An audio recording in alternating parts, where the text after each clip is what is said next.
Good evening friend, स्वागत है आप सभी का डीएस क्लासेस में। मेरा नाम है दिव्यांश श्रीवास्तव। अगर आप मेरे चैनल पर नए हैं तो सब्सक्राइब बटन और बेल आइकन को प्रेस करना ना भूलें ताकि आपको जरूरी नोटिफिकेशंस मिलते रहें सबसे पहले।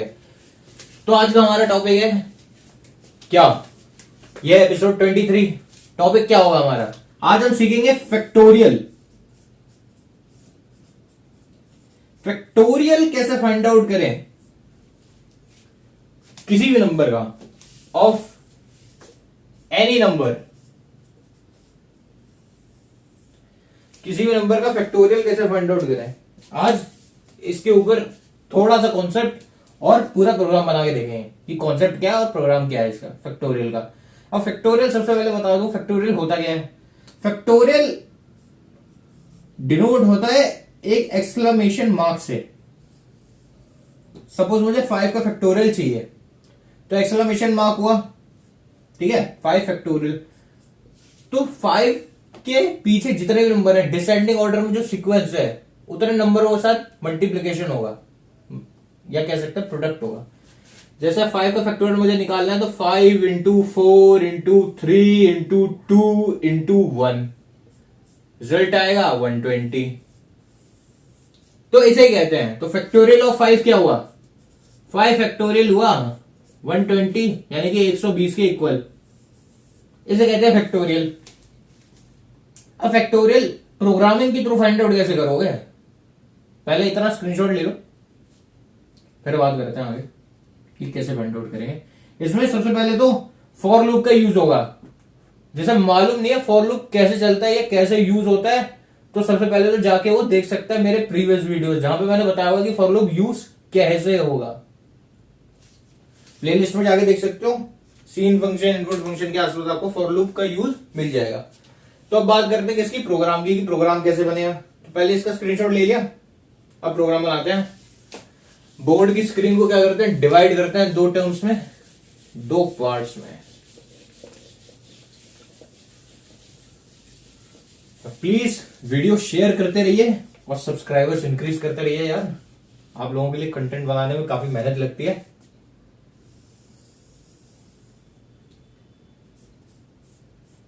हेडर फाइल्स इंक्लूड करेंगे सबसे पहले हम। Header files hash include IOStream using namespace std,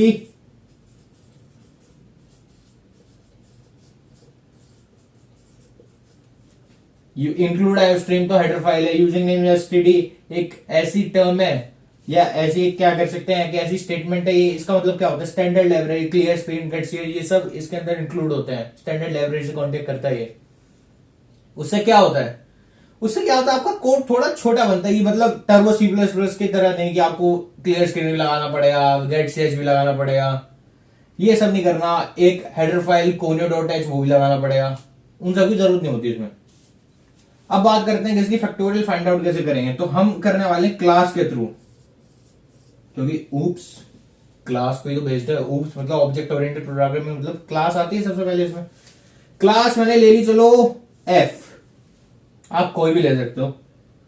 मैंने ब्रेस खोला, ब्रेस खोलने के बाद अब हम वेरिएबल्स लेंगे। तो इसमें वेरिएबल सबसे पहले तो एन वेरिएबल। एन वेरिएबल क्या है, एन एक नंबर है।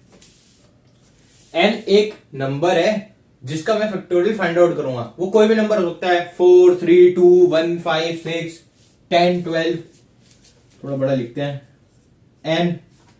दूसरा आई, क्योंकि मैं फॉर लूप लगाने वाला हूं तो उसमें आई यूज करूंगा। अब आई का यूज मैं क्यों कर रहा हूं, आई का यूज क्योंकि जो जितने भी नंबर ऑफ सपोज 5 है तो 5 4 3 2 1 इतने नंबरों से क्या हो, वो मल्टीप्लाई हो, प्रोडक्ट निकले, इसलिए मैं आई यूज कर रहा हूं for the use of for loop. अब लास्ट जो फैक्टोरियल निकलेगा उसे स्टोर करने के लिए भी तो एक वेरिएबल चाहिए। तो वो काम कौन करेगा, वो काम करेगा फैक्ट। जैसे हम इनिशियलाइज कर दें किससे, 1 से, 1 से इनिशियलाइज करेंगे।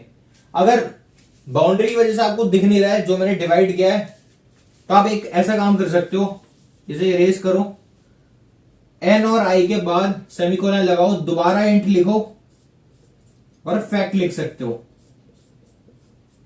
सेमीकोलन के साथ। यहां पे क्योंकि फैक्ट थोड़ा छोटा दिखाई देगा और इनिशियलाइजेशन आपको दिखेगा नहीं, गलती ना हो इसलिए मैं दूसरी तरह दोबारा अगली लाइन में क्या कर रहा हूं, इन डेटा टाइप के साथ फैक्ट को इनिशियलाइज कर रहा हूं 1 के साथ।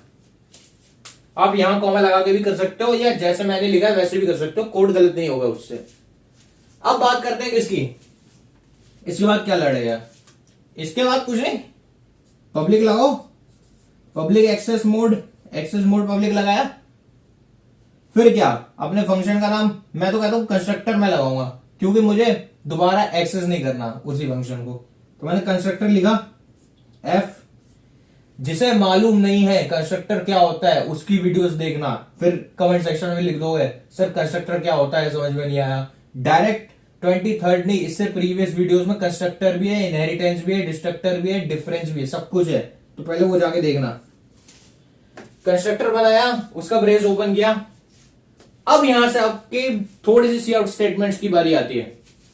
क्या, सबसे पहले तो मैं यूजर से वो मांगूंगा input, enter the number,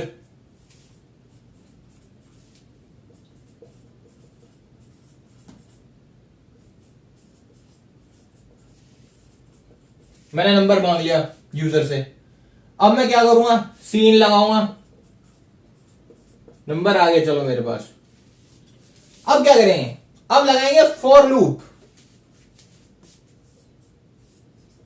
for loop क्योंकि हम डिक्रीमेंट सीक्वेंस में बात कर रहे हैं, डिसेंडिंग सीक्वेंस में बात कर रहे हैं, पीछे जा रहे हैं ना, तो उसमें डिक्रीमेंट ऑपरेटर का यूज होगा।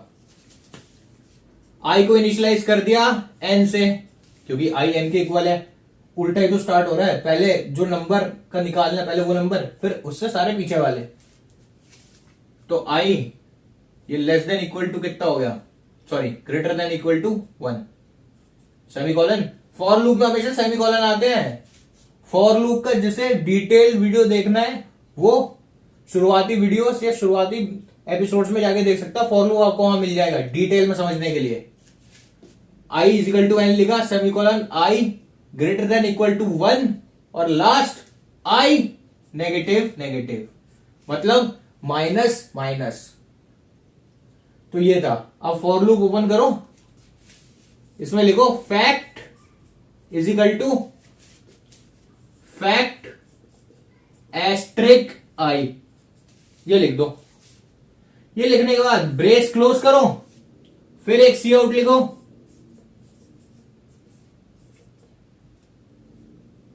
Factorial is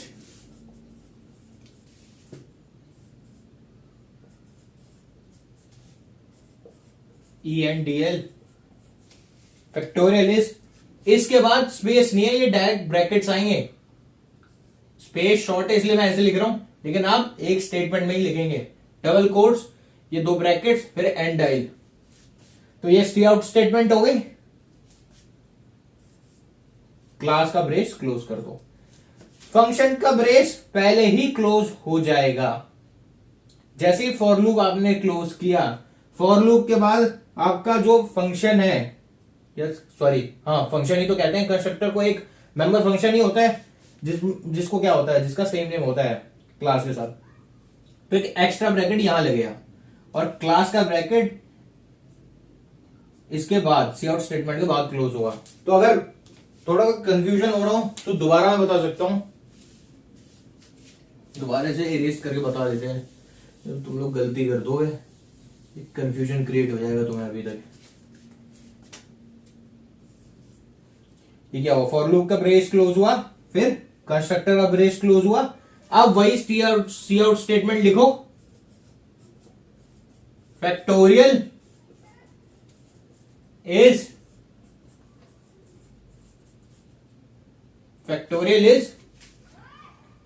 fact, factorial is, यहां पे लिखो फैक्ट। फैक्ट जैसे ही लिख दिया, फिर डबल ब्रैकेट्स के बाद लिखो एंड आई। ये प्रीवियस स्टेटमेंट मत लिखना, ये प्रीवियस स्टेटमेंट है, फैक्ट मिस हो गया था, ठीक है, I am sorry for that, लेकिन वो मत लिखना। यही स्टेटमेंट लगेगी, फैक्टोरियल इज, ये डबल कोट्स में आएगा, फिर 2 ब्रैकेट्स जो सी आउट ब्रैकेट्स लगते हैं, फिर फैक्ट, फिर डबल ब्रैकेट्स के साथ एंड आई। इतना कर लिया, क्लास का ब्रेस क्लोज करो और सेमीकोलन लगाओ, क्लास की बॉडी क्लोज्ड। अब बात करते हैं मेन फंक्शन कैसे लिखा जाएगा। मेन फंक्शन में तुम्हें कुछ नहीं करना है, सिर्फ मेन फंक्शन लिखो, ब्रेसेस ओपन करो, क्लास लिखा है और एक ऑब्जेक्ट बना दो, बस। एक्सेस एक्सेस कुछ नहीं करना क्योंकि कंस्ट्रक्टर है। कैसे होगा वो मैं आप लोगों को बता देता हूं। इंक्लूड आयो स्ट्रीम और यूजिंग नेम स्पेस एसटीडी तो तुम लोग लगा ही लोगे। पहले इतना स्क्रीनशॉट ले लो, take a screenshot, another one. अब आगे बढ़ते हैं, आपको आउटपुट और मेन फंक्शन दिखाता हूं मैं कैसे होगा।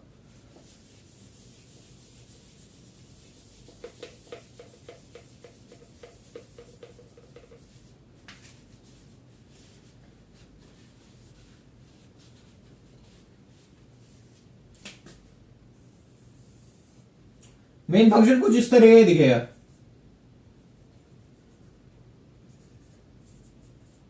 मेन फंक्शन आपने लिखा, ब्रेस ओपन किया, एफ जो कि क्लास का नेम है और आर जो कि ऑब्जेक्ट है, इसे क्लोज कर दो। ये है आपका मेन फंक्शन। सिंपल, बिल्कुल ही सिंपल मेन फंक्शन।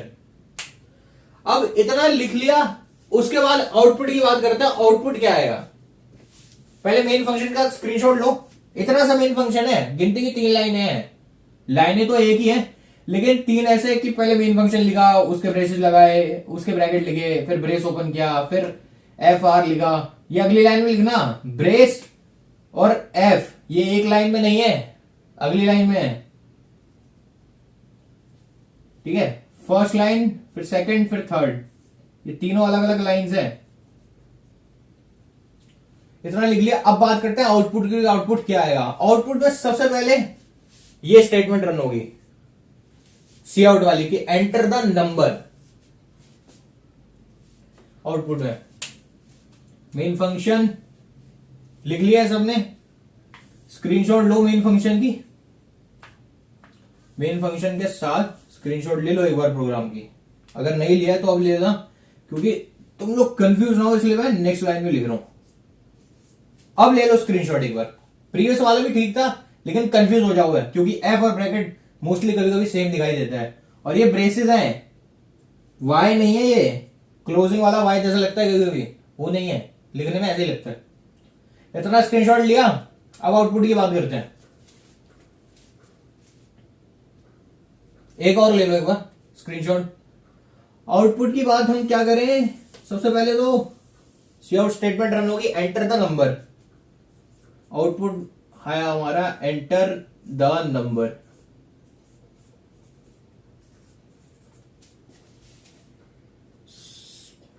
ऐसे नहीं आएगा, आएगा वैसे ही जैसे मैंने लिखा है, शॉर्टेज ऑफ स्पेस की वजह से ऐसे लिख दिया है। एंटर द नंबर, यूजर ने एंटर किया 5, तो फिर क्या करेगा वो, कैलकुलेशन यहां पे करेगा और जैसे ही वो 1 तक आएगा, 5 इंटू 4 इंटू 3 इंटू 2 इंटू 1, जैसे ही वो 1 क्लिक करेगा फॉर लूप की बॉडी से बाहर आ जाएगा। जैसे ही बाहर आया वो यहां आएगा, यहां पे सी आउट क्या लिखा है, फैक्टोरियल इज, फैक्टोरियल में क्या वैल्यू होगी जब तक इंटू में, ये रन कर दिया, फैक्टोरियल इज 120।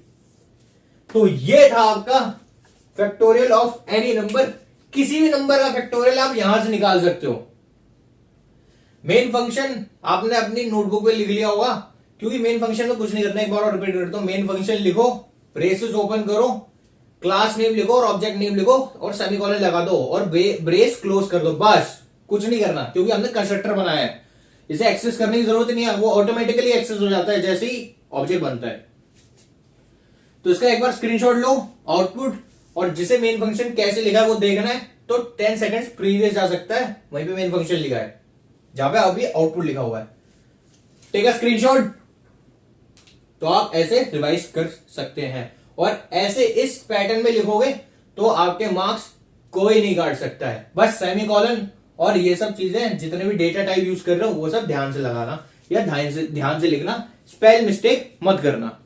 तो अगर आपको मेरे वीडियोस अच्छे लगते हो तो please share and subscribe to my channel, keep increasing my subscribers as well as the watching time. Thank you everyone for supporting me. Have a nice day.